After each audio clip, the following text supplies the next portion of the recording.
Hello guys, welcome back to our channel. আমি হচ্ছি পরাণ। তো কেমন আছেন আপনারা? আশা করি খুবই ভালো আছেন। সো ভয়ঙ্কর সেই রাত পার্ট 2 এসে পড়েছে। তো যারা যারা পার্ট 1 দেখেননি, আগে পার্ট 1 দেখে নেবেন, আমার চ্যানেলে আছে। তারপর দেখবেন, নয় কিছু বুঝবেন না। So let's start my video.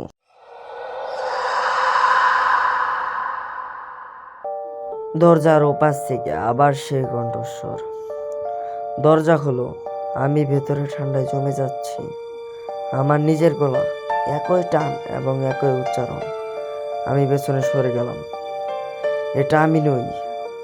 ঠাকুমা কাপা কাপা হাতে কপালে হাত রেখে বললেন, শোনো বাবা, আজ যাই হোক না কেন দরজা খুলবে না। ও তোমার ছায়া ধরে এসেছে। আমি চমকে উঠলাম। আমি বললাম, কিসের ছায়া? ঠিক তখন ওই হারিকেনের আলো একবারে নিভে গেল।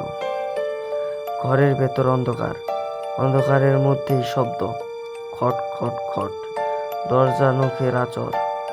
আম্মা ফিসফিস করে বললেন, ও ঢুকতে পারবে না যদি আমরা আলো না জ্বালাই। হঠাৎ জানালার কাছে টুক টুক কিছু একটা ঠোকাচ্ছে। আমি সাহস করে জানালার দিকে তাকালাম। সেই অবয়ব, এবার একদম কাছে। তার মুখটা ধীরে ধীরে পরিষ্কার হলো। মুখটা আমার ওই মতো, কিন্তু চোখ দুটো কালো, ভেতরে কিছুই নেই। সে অনেক জোরে জোরে হাসতে শুরু করলো। ওই অবয়বটা বলল, আমি তো আগেই এসেছিলাম, তোমরা আমাকে মাটির নিচে চাপা দিয়েছ। আমার মাথা ঘুরে গেল। ঠাকুমা, ও কি বলছে? ঠাকুমা মেঝেতে বসে পড়লেন আর বলতে শুরু করলেন, আজ থেকে প্রায় 25 বছর আগে এই রাতেই একটা ছেলে নিখোঁজ হয়েছিল। আমি বললাম, কে? ঠাকুমা আমার দিকে তাকিয়ে, তোর বড় ভাই। ঘরের ভেতর নিস্তব্ধতা। আমি কোনোদিন জানতাম না আমার কোনো বড় ভাই ছিল। আব্বা ভাঙা ভাঙা গলায় বললেন, ওর নাম ছিল আরিফ। এই উঠানেই ওকে শেষবার দেখা গিয়েছিল। বাইরে থেকে আরিফ নাকি ওটার হাসি শোনা গেল। হাসিটা যেন কাঠে ঘষার শব্দ। তোমরা আমাকে মেনে নেওনি। হঠাৎ উঠানের মাঝে নিজে নিজেই নড়তে শুরু করলো। মাটির নিচ থেকে অনেকগুলো হাত বেরোতে শুরু করলো। একটা নয়, দুটো নয়, অনেকগুলো হাত। আব্বা চিৎকার করে উঠলেন, ও একা নয়। ঠাকুমা বলেন, যে যে এই রাতে হারিয়েছিল সবাই ফিরে আসে। দরজায় হঠাৎ জোরে একটা ধাক্কা, খিল নড়ে গেল।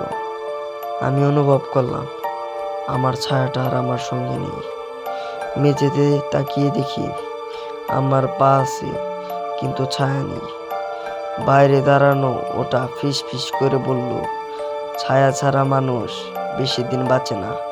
ঠাকুমা হঠাৎ চিৎকার করলেন, ওকে আয়নার সামনে দাঁড়া করাও। আব্বা তাড়াতাড়ি পুরনো আয়নাটা এনে আমার সামনে ধরলেন। আমি আয়নায় তাকালাম।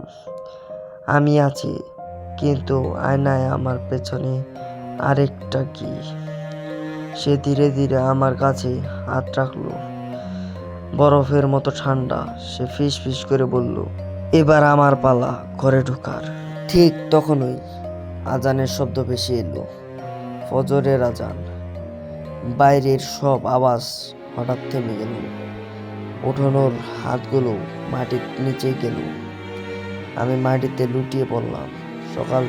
সকালে উঠানে শুধু একটা জিনিস পাওয়া গেল, একজোড়া পায়ের ছাপ, আমার পায়ের ছাপ, কিন্তু সেগুলো ঘরের দিকে যাচ্ছিল। তো গাইস, এই পর্যন্তই ছিল আমাদের এই কাহিনীটি।